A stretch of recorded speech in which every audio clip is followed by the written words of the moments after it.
10/24/22 week in review. Gonna start this one off by diving into comments first.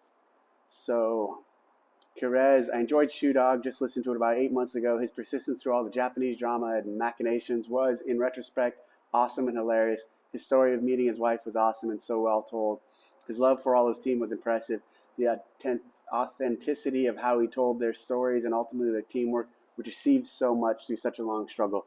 So I'm about 7 or 8 hours into listening to Shoe Dog. I'm really enjoying it. Great book. Highly recommend it. I'm listening again to it, so highly recommend it as an audiobook, and I imagine as a actual book, it's really good too. PNW Charles, being able to discuss this topic and learn from each other is the power of the community in action. Cheers. Thanks. Lindsay York, glad you are back. What about bringing the media team and Sevon behind the scenes back? Thanks for these being so accessible. Someone replied. Oh, they said unviable. So we do have a media team. It's not the same size as it was at one point in our history. It's still a good number of people. Sevon, I think he could add a lot. He could add a lot to CrossFit and be a great asset, but he's got his own thing going on now, and I don't know if the timing's right or honestly, if he'd even be into it. But he's very talented, brings a lot to the community, and it'd be cool to have him back. But I don't know if it's going to go that direction. Carter Griffin, hey Dave, 2 questions. What do you think of Noah doing a new insane Fran time, and do you think these standard workout times will continue to get shorter and shorter? Or do you think there will be a plateau of speed and strength people can achieve naturally, and CrossFit will continue to just add new movements and make them adapt in a different way? Love these videos and the effort you take to getting involved in the community. Thanks. So to the Fran time, the problem with Fran is it's so light at 95 pounds and so quick that these guys oftentimes feel like they're hitting all the necessary range of motion, but might not be. And so especially by competition standards, the effort regardless is crazy and insane, even if he's not perfectly locking out every rep or not perfectly below parallel on every squat. Doing it that fast is insane. I do think they can improve a little. I don't think there's much, in France specifically, I don't think there's much room for, you're not going to see 15 seconds pulled off of that, but you can see a few more seconds pulled off of it. I think there'll be a plateau of speed and strength, you ask. Not necessarily speed and strength, not strength. I think this one would be interesting, is especially with Fran, is seeing a little heavier weight, what the fastest time, something that is slowing people down naturally and making them hit more full range of motion where they can go. Although I do hate with the benchmarks always just resorting to increasing the weight. On some of these, I think for the top guys, that might be a nice, necessary evolution for them. Or will CrossFit continue to add new movements and make them adapt in different ways? I don't think new movements are necessary. I think even playing around with the rep scheme, even France at 21:15:9, maybe up the reps a little throughout the whole thing for some of these guys, but also letting Fran be an amazing training tool and training stimulus for these guys where they are able to do it in less than 2 minutes, and maybe it doesn't have perfect competition standards throughout. If it's in training, is okay. Now, if we're going to claim it's a world record, which I think they did, or someone did, I think you should definitely, absolutely scrutinize and look at every single rep. I think that's the right thing to do. Cindy, we had a conversation the other day about Cindy. So at Hobart, or someone put something about 30 rounds or 25 or above. Look, all of those Cindy, there's been a few people in the past. I think Spieler did around 30, and then Connor Martin, I think, was up near there. It's the same thing as Fran. Like when you're talking those ranges of work being accomplished in that amount of time, you got to really look at the reps. The pull-ups, not a problem. The squats, for most people, not a problem. But the push-ups, that's where, whatever standard. The push-up, there's a lot of variability in what a rep is in people's minds throughout the spectrum. So what one person thinks is a good push-up, those with more of a strict standard might not. So that's where the really high round counts of Cindy, I think, are a little sketchy. And I don't remember seeing Spiel's, but I do remember seeing Connor's and thinking that about his push-up. Oh, someone just we'll see in a second. Will Sevon be invited on the relaunched CrossFit podcast? Maybe. I think he should be. That'd be cool. Someone put fire. What would be the topic of such interview? Andreas Sandstrom asked. I think you can listen to the Sevon podcast if you want to hear his thoughts and stories. He does not hide much, it seems. No, he doesn't. Exercise historian. One of the great things about CrossFit is how much we can structure and program the workouts.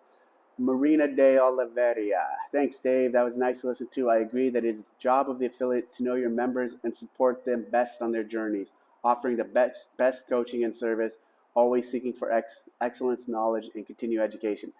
But glad to hear that CrossFit will help support this journey more and more. Also super happy that the podcast is back. So many things we can share, discuss, and evolve. Thank you again for taking the time to share some of your time with us. No problem. Thanks for the comment.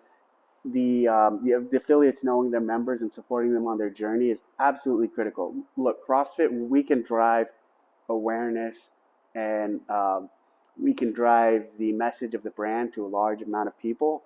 And then as those people come into the ecosystem and go into the gym, it's up to the affiliate owner to do their part. And their part is give them a great experience and give them great training. So yes, the affiliate is critical in this, in knowing their members. Bruce McLaughlin, thanks for the thoughtful discussion. As both a coach and affiliate, a coach and athlete, I appreciate concepts like active recovery, deload weeks, accessory work, progressive overloading, etc. As CrossFit practitioners, I think we can offer these programming elements to our athletes along with CrossFit workouts as part of a health-focused approach. Even if a component is not CrossFit per se, it can fit into our community as part of thoughtful programming. Mark Rager, would you or anyone at HQ consider bringing back the CrossFit Journal? We're definitely looking at that, and I'm definitely personally pushing really hard. I would love to see the return of the journal and basically premium content that lives behind, a paywall like we used to have it. Subscribe to get the best content. Thank you for accepting HQ's invitation back to CrossFit. Your knowledge and love for this lifestyle is greatly needed. Thanks, Mark. Hayden Goodall. Hey, mate, was wondering what your thoughts on time domains in comparison to fitness. I've been loving 30, 40, 50-minute time domains and finding that getting in the zone is really enjoyable. Do you think that short sprinting workouts, example Fran, are a better way to gain optimal fitness for the everyday CrossFitter, or the obvious answer would be a good mix of both? I just find the former more enjoyable and tend to gravitate to the longer stuff. Thoughts? So the shorter stuff and mid-range stuff I think is better for optimizing fitness, especially in the constraints of an hour-long class that most people have to deal with. You enjoying 30, 40, 50-minute workouts, I think, is an outlier on the spectrum of what people like to enjoy, especially in regards to CrossFit workouts. Most people don't like to go that long. And in CrossFit workouts that are 30, 40, 50 minutes long, typically the loading is very light, the intensity is very light, and so it is a very different stimulus. But to each his own. If that's what you enjoy, keep doing it. I do think there's more for overall fitness and this style of training benefit in the 20-minute and less style workouts. But as you said, still going to that longer stuff occasionally. My level 2 expires next year, and I'm seriously considering my level 3. What insight can you give me for a part-time coach and the pros and cons of the level 3? Well, so pros, you can take it at any point you want. It's a written test. Cons, you have to set it up with Pearson VUE Testing Center. So you have to go to a testing center to actually do the test. But it's a really challenging test that involves some obviously scripted questions and some video questions. So highly recommend it. Highly recommend it. George Hernandez was telling a friend who tried CrossFit. First, they said it was too hard. Explained anyone could do it with PVC pipe and work up to a barbell. Second, it was too expensive, $150 to $200 per month in our area, Dallas. Not much I could say, but compared to getting personal training with a group, my real question is, how do we make it more affordable for younger people who don't have a bigger budget for CrossFit? Well, for younger people who don't have a bigger budget for CrossFit, utilizing the principles in your call it collegiate gym or high school gym or training in your garage is totally an option if the $150 is cost prohibitive. Also, a lot of affiliate owners are very willing to work with people, so hustle. What I mean by that is offer to help if you want to go to a gym and you're younger and you don't have the money, offer to help clean up or offer to do some work around the gym in exchange for a reduced fee. So get creative. If you want it, you can make it happen. I didn't dare to raise the issue of how necessary maximizing intensity is to CrossFit. In practice, 85 to 95% of CrossFitters as CrossFit programming as seen in the affiliate is for time. I've always interpreted this as get the fastest time you can. I've been doing CrossFit 14 years or so I'm exacting and high precision in my technique and won't compromise it. I remember you communicating as 80% using a Bud's training metaphor 18 years ago. 14 years ago. Someone said there are two scales to look at: heart rate, percentage of 1 rep max. Heart rate, there's going to be a number of people who freak out when I say this. I don't give a fuck about. I don't ever look at or use heart rate. And yep, someone's going to talk about the benefits and great value from training for heart rate. That's great. Do it. I don't really pay attention to it or care. I used to a lot when I was a runner, but nah, not needed. And then percentage of 1 rep max. Percentage of 1 rep max is great for sure, especially on the heavier stuff or judging how much you should do. Justin Judkins was the OG. Justin Judkins was the original host of the first podcast, and I forgot his name on the last one. Someone said more of the methodology. Great video. Someone said I want my sticker. Frank Nguyen said I want my sticker. What sticker? Did I mention stickers? I think I might have. Michael C., if you go live, you probably want someone monitoring the comments while you're live and set it up so you can gain money. You should get paid for your time. I'll ask someone to help me go live one of these days. Let's get your audio situated. So last week, Kat, I have this little lapel mic thing. I actually forgot to put it on. And that was the first show I've done of these where I forgot to put it on. This morning, 20 minutes ago when I was filming this, I started filming, and 3 minutes into it, I realized I forgot to put it on again. So I stopped the video, restarted, and did this. And then Kat also said in live recordings. So yeah, I think I should go live. We'll try that soon. Okay, last week, so done with comments. Last week I spent a few days in our new Santa Cruz HQ office. It's in downtown. Tuesday or Wednesday, I was there all day. Wednesday, number of meetings. And then Friday, it went back. Had a number of meetings there on Friday. One of them was with Craig Howard and Don. And it's always good seeing Craig. Since he's only a few hours away, it seems we cross paths a lot. He's been an affiliate owner forever and just really passionate and involved in the community, has a lot of opinions and has a lot of thoughts around all things related to CrossFit training, the affiliate model, affiliates, the games. So we had a really nice discussion with Craig. And if you guys don't know him, I think he just started a podcast too, Diablo CrossFit. He's won the games. I think in 2014 he said he won the CrossFit Games in the Masters division. Alessandro Pacelli trained at his gym. Super successful and passionate affiliate owner. Always a pleasure seeing him. That was on Friday. This Saturday, I had a shooting competition at my ranch, a little 22 competition, and only 10 people showed up. A lot of the big dogs, a lot of the good shooters in the area that normally come to these didn't come. There's a bunch of other competitions this weekend, so we had a smaller crowd, 10 people. Typically, we have around 15, 20 people. It was fun. It was nice with a smaller group, and I won. No big deal. I mean, it's not a big deal because there's just a small field. And what's really cool though is my daughter tied for second, and this was against 8 or 9 other adults. So I was really proud of her. She's 13, and it was cool. It was cool to see that and the joy she got out of that.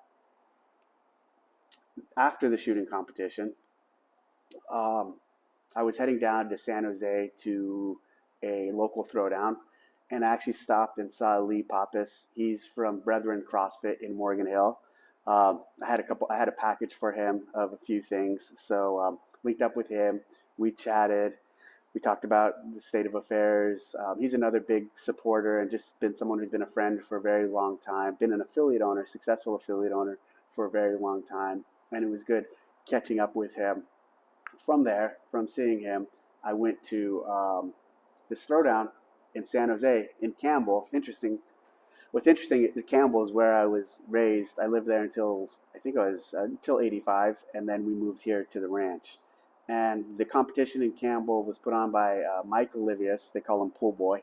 And cool guy, really good competitor. He's helped me test out some workouts before. It was a really neat vibe. Oh yeah, and of course I saw Craig there. Craig Howard was at that. He's at all community things in the area. He's very supportive of the entire ecosystem. So I saw Craig and Alessandro Picelli and his gym. They had some athletes there. Also saw Kelly Clark. She was one spot away from qualifying for the games this year at her semifinal, and she was at this event judging. So she had a judging shirt on, and she was doing that whole thing when she could have easily won the competition. But it's cool to see athletes like that taking a role like that and essentially giving back in this sport. So had a good time at that competition. Um, Only stayed for like 30, 40 minutes. When I go to those competitions, I don't stay too long. I just pop in, say hello, show some support, and then I move on. The Sunday, I had a pretty good day of just doing stuff here around the ranch, cleaning up the office, splitting some wood, preparing for an upcoming trip. In a few hours, I'm going away for the week, and so it was nice to catch up. I did a post. I actually was going through some of my notebooks, and I found this notepad with some of the workouts from 2020 scribbled on it. And what was cool about it was seeing, because usually when I'm doing this look, it's towards the end of, it's like everything's almost ready. And what I mean by this look is just laying everything out together. But this was an earlier version, and I realized that when I looked. This day pretty much was this day. Row, push, press, bar, muscle up, hill sprint, CrossFit total, handstand course, long run. Pretty sure that was a day. But this day changed a lot. We didn't end up having 5 events, and we definitely didn't have a pegboard. So it was cool seeing the evolution of how that year's games modified. Oops, hold on. Sorry. There we go. So that was fun. One last thing I want to cover is oh yeah, so this is a Noble sweatshirt, CrossFit brand. It's really comfortable, really nice. If you're looking for something for the winter, wear this. On the Noble thing, there was some noise around a shirt, a level 1 seminar shirt they have, and non-attribution to it that I won't get into here. But what I do want to talk about is something that came from that. And I saw a lot of chatter in different places of a Greg quote that's, "The magic is in the movement, the art is in the programming, the science is in the explanation, and the fun is in the community." Here's what I want to say about that quote. So in 05, 06, through like basically a couple of years ago when Greg sold the company, I, in the beginning, traveled and taught seminars with him for years, 4 or 5 years, all over the world. Then even after that, traveled the world with him, just listening to him lecture on the concepts and talk about the methodology. This was always one of the most profound and significant pieces of everything he said to me personally. I really anchored off of this notion, and I really enjoyed him talking about the magic is in the movement, the art is in the programming, the science is in the explanation. Notice I stopped there. I stopped there because in the thousands of times I heard him talk about this, I never, ever heard him say this line: "The fun is in the community." So I've seen a couple places now where people have said all of this and quoted him. Magic is in the movement, art is in the programming, science is in the explanation, fun is in the community. And I'm like, where the fuck did this pop up and how did this get in there? Now, he never fucking said that, at least around me. Maybe very later on, maybe he did add the fun is in the community, but that to me is not part of this statement. I think it was added on years later by someone else, not Greg, and then it kind of it took a life of its own and rolled from there. I cannot see this with those. Magic is in the movement, art is in the programming, science is the explanation. That is a Greg Glassman quote. And that means something very significant to the methodology. What's funny about, even when I see the fun is in the community, that's not even Greg language. What I mean by that is Greg wouldn't even say something like fun is in the community.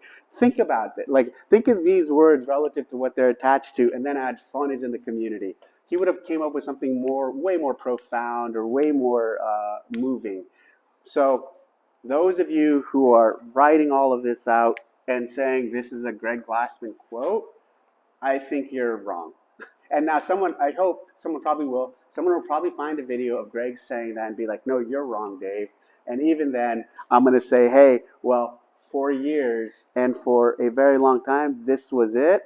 If he added this later on, okay, fine, I'll take it. But I've never heard him say the fun is in the community attached with all of that. And again, that's my experience and that's my knowledge of it. I really am going to view these as the significant aspects of the statement. There is fun in the community. I'm not trying to say that's not there, but this trio here isn't about this aspect. It's about something. It's about basically the philosophy of the methodology. And so I refuse to buy into this line. The fun is in the community as part of that statement. Thank you for tuning in. Comment in the comment section, and I'll see you next week.